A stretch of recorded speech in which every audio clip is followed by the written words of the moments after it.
Dishwasher takes a stand. The bikers never saw her knife skills coming. It was a humid Thursday evening at the Iron Ladle, a rundown diner off Highway 16, known for cheap coffee and decent pie. Flickering fluorescent lights cast a sickly glow over cracked booths and sticky laminated menus. Business was slow.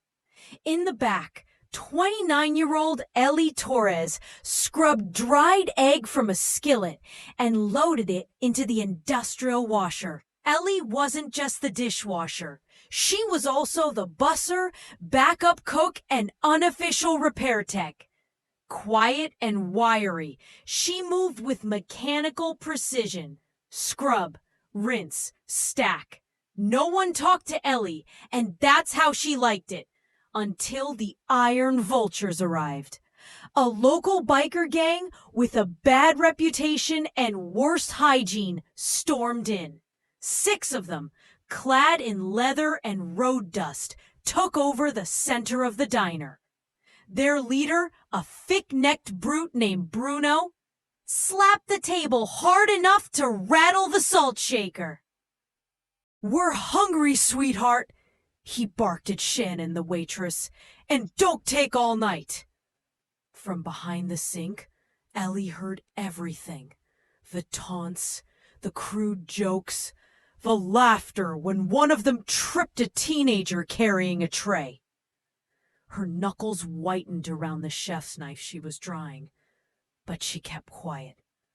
Then Bruno leaned into the open kitchen window. "Hey, dishwasher! You hiding back there? Got soap for my boys to wash off all this testosterone?" Laughter. Sharp. Cruel. One of them, wiry with a snake tattoo around his neck, ducked under the counter and entered the kitchen. "Let's see who's scrubbing our plates. Bet she's not even 5 feet tall." Before he could finish, Ellie was standing in front of him. "You lost?" she asked, voice low and steady. He grinned and stepped closer. "What are you gonna do, throw soap at me?" Ellie didn't blink. In one fluid motion, she grabbed a carving knife off the magnet rack, spun it once, twice. Effortless control. The grin disappeared. This wasn't for show. It was training. Bruno laughed. "What are you, some kind of ninja?" "Not a ninja," Ellie said, stepping forward. "Just used to cutting under pressure." The snake-tattooed man reached for something, maybe a knife, but Ellie moved first. The tip of her blade touched his wrist, just enough to draw a dot of blood. "Next move decides everything," she warned. He froze. Bruno stood, knocking over a chair. "Back off, lady. You're messing with the wrong—" Ellie was already in motion. She sidestepped Snake Neck, grabbed a soup pot from the counter, and hurled it at another biker trying to sneak in through the back. It slammed into his gut. Down he went. Bruno charged. Ellie ducked low and jabbed the butt of her knife handle into his jaw. He crashed into the fryer. Shannon screamed. The teenager hid under a booth. Ellie stood tall, eyes locked on the remaining 3 bikers. Their swagger was gone, replaced by fear. "Out!" Ellie said. One growled, "You'll regret this." Ellie flipped another knife into her free hand. Her stance wasn't that of a kitchen worker anymore. It was someone who'd trained under pressure, someone who'd survived worse. "I've already lived through worse," she said, "and I don't regret standing up." They backed off, dragging their injured with them. Bruno, bleeding and humiliated, looked back. "You'll see us again." "Bring napkins," Ellie replied. "You'll be bleeding again." After the police arrived and statements were taken, Shannon pulled Ellie aside. "You could have been killed.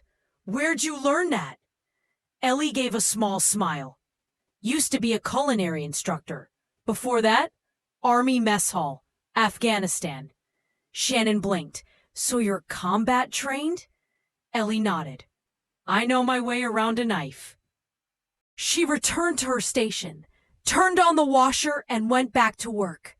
Scrub, rinse, stack, but now the diner looked at her differently. She hadn't just washed dishes, she washed away fear. 3 days later, word spread fast in a town like Dunlow. Some called Ellie a hero, others avoided her, uneasy with how precisely she handled knives and bikers. She didn't care. She worked double shifts, covering for Shannon. Things were quieter.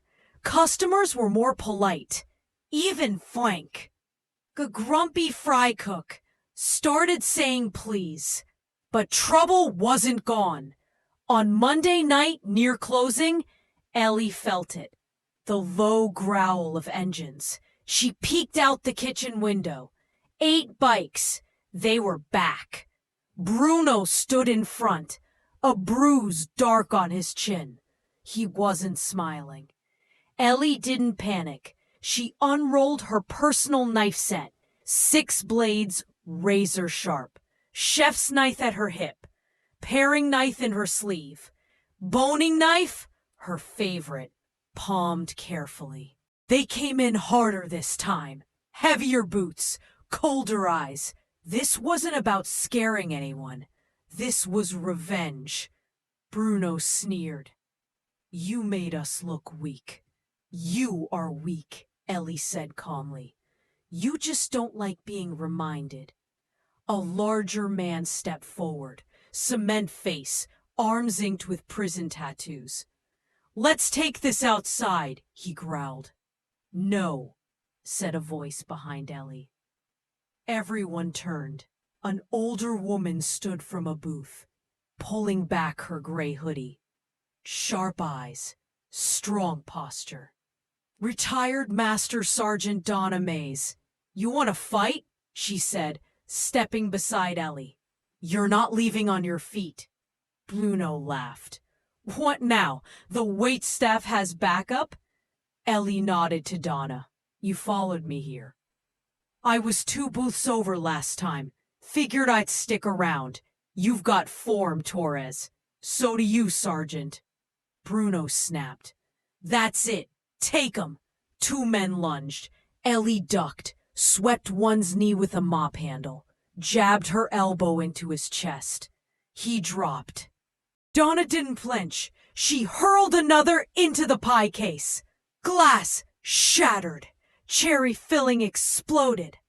Bruno charged again. This time, Ellie didn't dodge. She drew her boning knife and slashed across his forearm. Fast, clean, shallow. A warning. No psycho, he yelled. Not psycho, Ellie said. Just trained. More bikers rolled in, reinforcements. But then headlights flashed. A pickup skidded in. Then another. 2 more women stepped out. Karen, Switchblade Park, ex-Marine cook turned trucker, and Jada Knox, former Air Force security.